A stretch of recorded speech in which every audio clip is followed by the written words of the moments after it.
question is often posed, why should I invest in a REIT?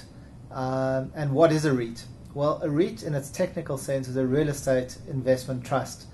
But let's put the jargon aside and let's really get down to what it actually is and why it's part of an investment portfolio. In simple terms, a REIT is a company that owns a portfolio of properties across usually a range of sectors, be it shopping centres, office properties, industrial properties, perhaps some residential properties. And that company owns these properties, it receives rent on them, it pays expenses, it funds that property through taking on debt, usually no more between 35 and 40% of the value of the property, so very conservative. And once you've deducted those costs, you're left with a net income. So it's your rent received, less your expenses, less your cost of funding gives you a net income. And 99 to 100% of that net income is then paid out to the shareholders by way of a distribution. Think of a distribution as a dividend. It's the same thing. There are different tax treatments about that, but let's leave that for the moment.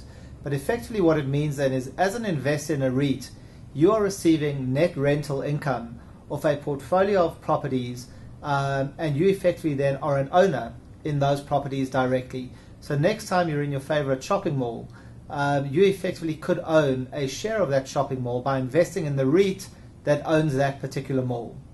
And that really, in a nutshell, is what a REIT is. But then the question becomes a bit more complex and saying, should I invest in REITs or property, which is really the term. A REIT is a synonym for investing in listed property in South Africa.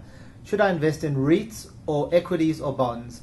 And I think there are some very interesting trends and issues around that. Certainly if one looks historically, over the last 13 years, you find that the listed property sector has outperformed the return on equities and bonds in 11 of those 13 years. So it's an asset class in and of itself that has a very strong track record of delivery, and therefore should form an important part of everybody's portfolio. Question is, what portion of a portfolio? Some research has suggested that figure could be anywhere between 10 and 20% of a balanced portfolio. Most South African investors, however, tend to be underrepresented in property, and therefore we feel there is an opportunity for people to better understand the asset class, understand the strength of the asset class, and therefore upweight it in the portfolio. Because really, property companies are a much lower risk type of vehicle to invest in. You have very predictable and stable income streams.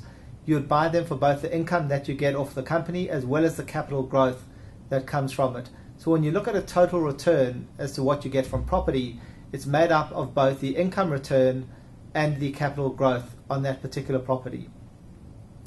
And as I said, historically, property has outperformed other asset classes, certainly equities, in 11 of the last 13 years. Therefore, we would say it's a very important component of any portfolio, and one should look to have it in meaningful representation in a balanced portfolio.